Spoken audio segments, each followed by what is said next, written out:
walking around the block again. About 15 minutes ago, I told my current employer, my supervisor, that I'm leaving.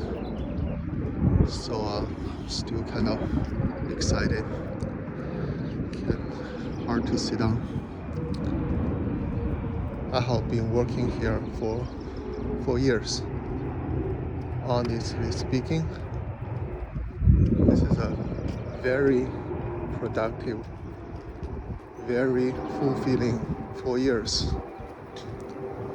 I really appreciate the education, the work experience I obtained from my current employer. The reason that I want to leave this company is very interesting. Both the company and my supervisor have been very nice to me.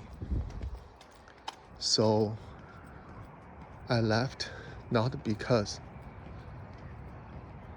I was not happy with anybody.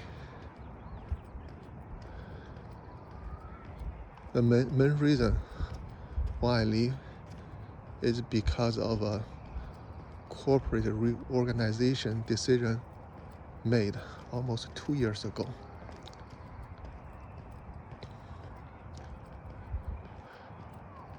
I am a researcher in an optimization team. Previously, we were building mathematical models to solve economic and finance problems ourselves. However, 2 years ago, the higher ups decided that we're no longer going to build the tools, solve the problems ourselves. Instead,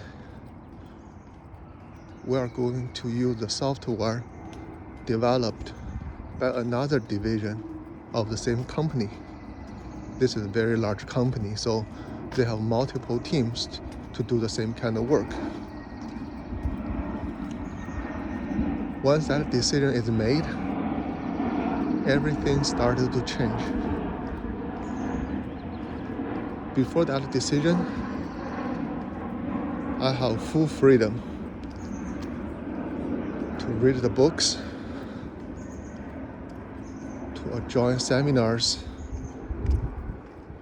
and to watch online videos, to do research. My research is about mixed integer programming. It's a very opaque area, small area, but it has lots of applications in our industry. So it's actually very interesting and very important. I really like this kind of job. However, after that reorganization decision is made, I suddenly lost all my intellectual freedom. Nobody expected me to become much more knowledgeable. It's no longer desirable for me to accumulate knowledge in mathematics, in programming, to solve new and challenging problems.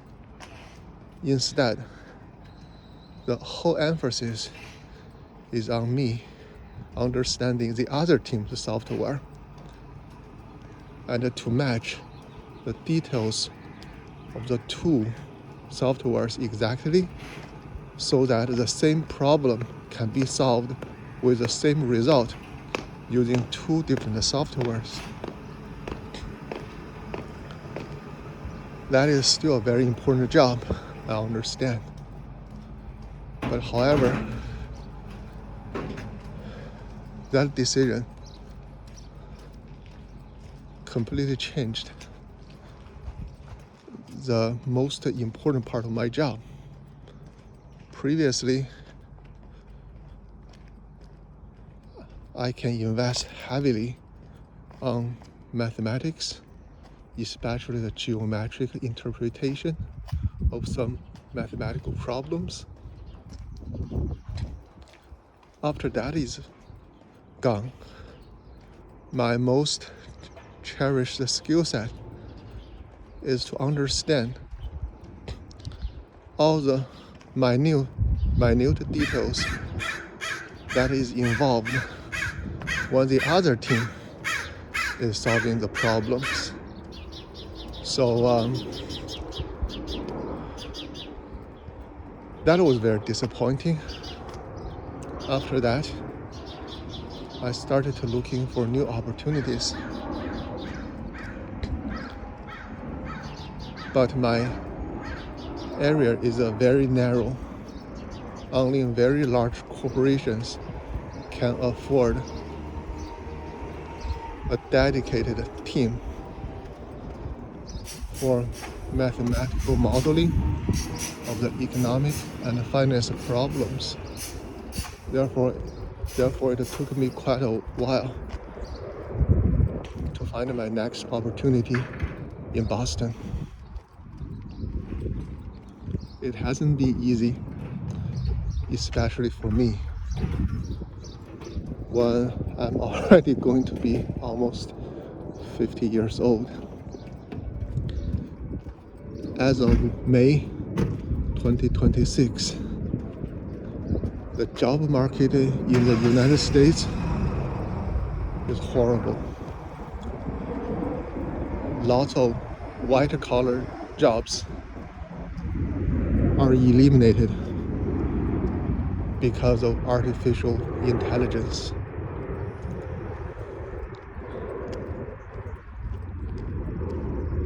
Additional white-collar jobs are eliminated simply to allow the big corporations to able to buy the data centers, not because their service is no longer needed. It's just because they want to spend the money elsewhere. The job search scene is brutal. Even a lot of very experienced software developers and engineers cannot find new jobs. It's even harder for college graduates because they are new and their knowledge from the books and the classes are the most likely to be replaced by AI. So I can really feel their pain.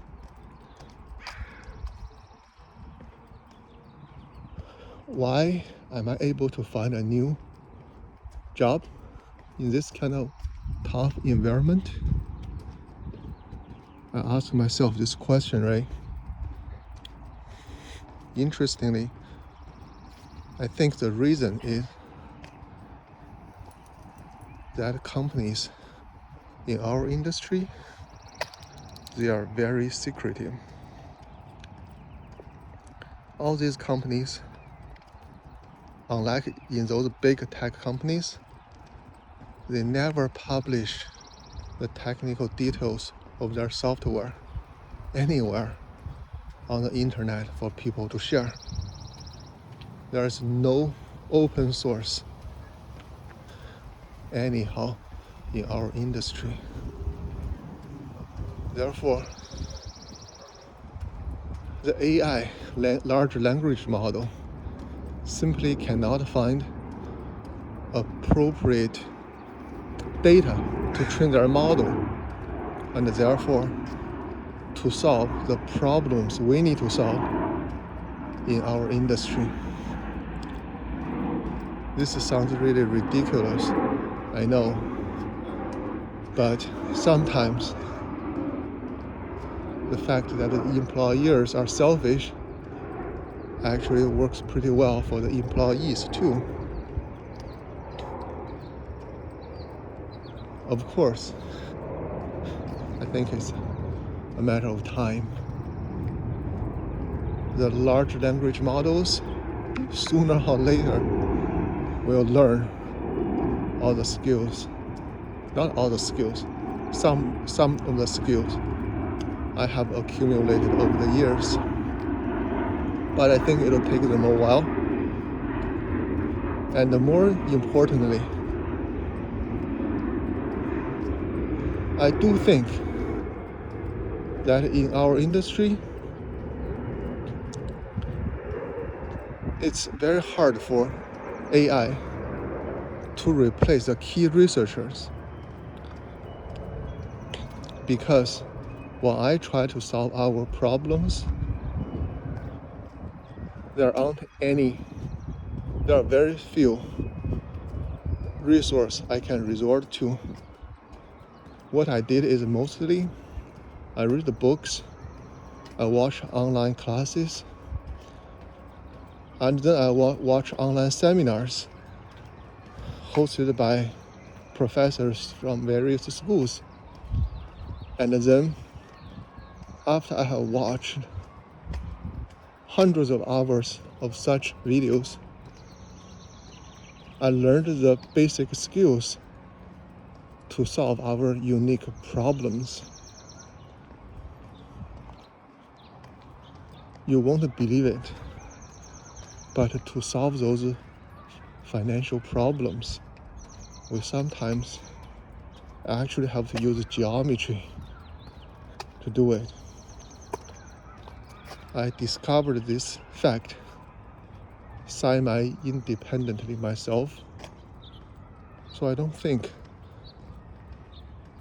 it's that easy for artificial intelligence to go down the same path.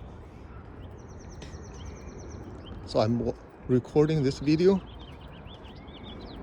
On a large part, I want my kids to watch it. I want them to know that there are kind of three ways to survive for a position. The first way is to work hard, to be diligent, to be the first to show up for each problem, and then you gain the colleagues' trust that way. I think that's a very good thing to do. Everybody should do it. The second way is to be smart.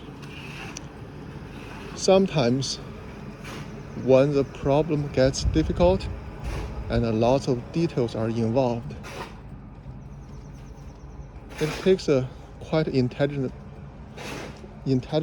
person to figure out all the details to properly solve the problems using existing knowledge and technology in a big corporation.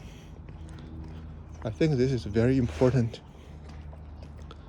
If somebody can do that, he is guaranteed to have a stable position almost in a large company and to live a successful life. Well, if my kids can do this, I would be very happy already. However, the best way to impress other people and to impress yourself is to be creative. I think the best compliment anyone can have is for other people to regard you as a creative person who can generate original knowledge yourself, something that has never existed before you, at least in that company. Yeah. Certainly people are reinventing the wheels constantly, so it's very hard to guarantee. It's almost impossible for you to be the first. However, the dissemination of knowledge is not that quick. So if someone can apply human intelligence to solve a problem that has never been solved successfully in a big company, that is already very remarkable, even though he or she may not be the very first.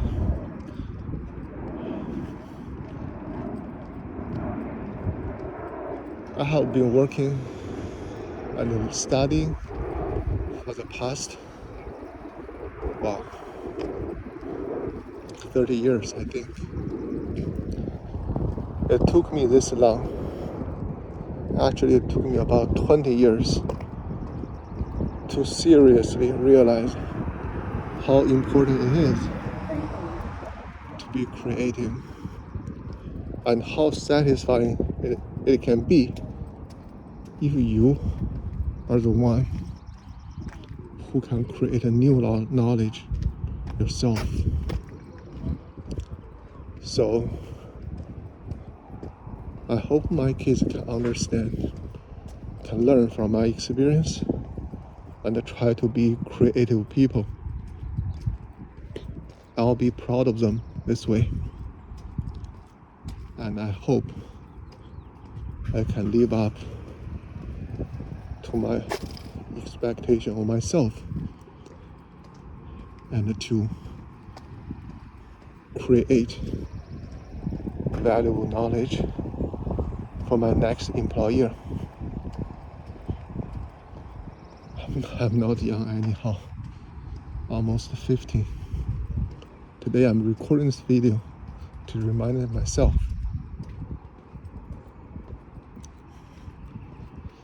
that I should still work hard to be a better version of myself in the future.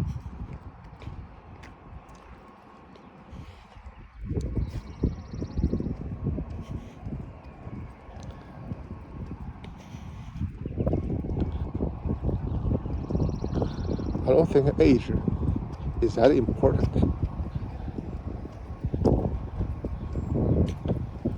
At 50 years old, I come to realize a lot of things that I thought was cool, was important when I was young. When I was at the 30s, turned out to be not that important in the end. As a researcher, the only thing important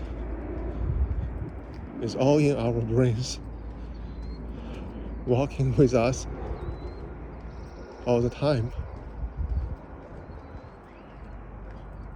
Nothing else is that important. We should have the confidence to live up to the challenge and to be creative. The other day, when I told my daughter that my job is to create softwares that can perform mixed integer calculations faster, she asked me a good question. She asked, well, if that's your job, aren't you going to work yourself out of a job eventually? Because nobody can be faster and faster all the time.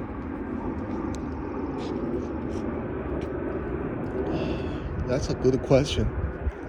I didn't have a very good answer to her at that time. But later on, I thought about this issue carefully, and I came up with a good analogy. My daughter is a soccer fan. She plays soccer all the time. So the analogy I came up for her is, okay, for each soccer tournament you go to, almost always you know you're going to lose in the end, right? So their team rarely got any championships. Then the question is, so suppose you know you're going to lose in the end, why do you keep going to those tournaments? So I think the answer is the same, right?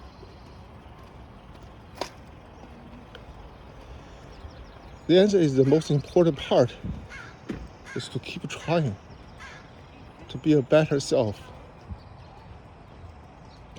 So suppose in the end, the result doesn't work out as perfectly as we hoped. It's okay. If I go to this new job and I am not able to keep making improvement, I think it's fine if I got laid off or something else happens.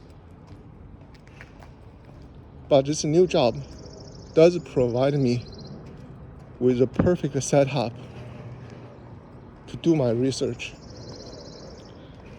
to improve my skills, and to engage with other people to help them. So I'm still very much eager to join this new company and to help them. Honestly speaking, I know what I can help them with. I know the knowledge, the skills. That's enough for 2 or 3 years. After that, I don't know. I hope before I exhaust all my existing knowledge and skills, I can create a new knowledge.